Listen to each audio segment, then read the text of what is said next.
stay on and join the session that we're going to have in the afternoon at 1:45. As I mentioned, we will have a colleague from UNODC who is going to come and share some of the work that we're doing, and you will find, I think, her presentation very important because she's going to be addressing some of the initiatives that we are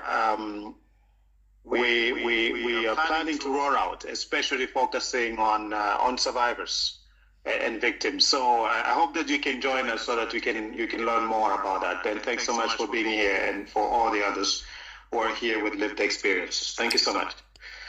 Let's go. The last one, we go to Deborah. Deborah, please.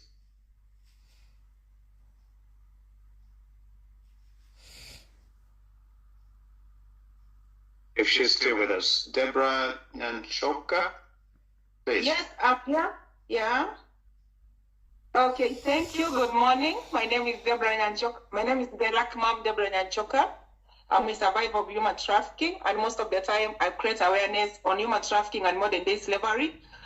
I use my platforms to rescue those victims of human trafficking from Arabian countries. Most of the time I use my platforms, goes by the name Delakmam Deborah Nanchoka. I'm happy to attend this meeting today because I have first-hand experience, and I promise myself that I'm going to use my first-hand experience to make this world a better place for everyone. Sometimes you don't get a chance to tell the world what happens behind the camera, behind the curtain, something that you can't see on TV. But when we come out as survivors, speaking for ourselves, raising our voices, sometimes we feel scared because we don't get enough support. We feel like for those people who are doing human trafficking, or this business of trafficking people, they feel like we are just maybe touching the names of their businesses.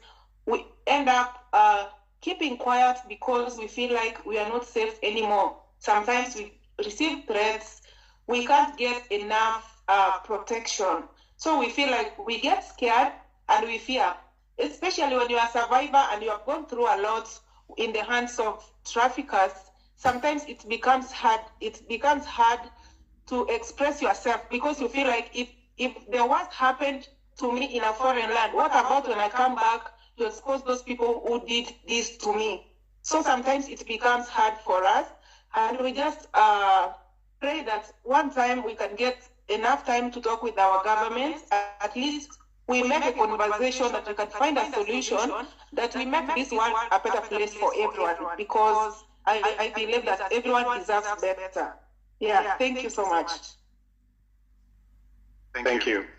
Thank you, Deborah, for that, and also, again, for the work that you're doing in supporting others. I invite you again as well for this afternoon session, but for tomorrow, I hope that you can bring these voices to the governments. Within the room, I have to really emphasize that, but really make sure that you bring these voices to the meeting tomorrow. I think one of the reasons why we do this is to making sure that the governments have at least a little bit of an understanding of what is happening at the community. As you say, there's, it's easy to be in comfortable meeting rooms in Vienna or in other places and to discuss very complex issues. But it's very critical, I think, to be able to hear these very specific voices from the ground. I think it makes a massive difference to the governments as well, and for the deliberations that they are having. So I hope that you bring this tomorrow. Remain within the rules, but really make sure that you bring these voices tomorrow to the room. And we try every time to making sure that we can bring as many of you to Vienna as possible, but we have very limited resources. But even really being online and bringing your voices online as well is very critical. And I really encourage you to network with each other. Jen is here. There are several others, colleagues in the room. Please network and create that community amongst yourself. I think that's very critical as you leave Vienna and you go back to the realities back at home.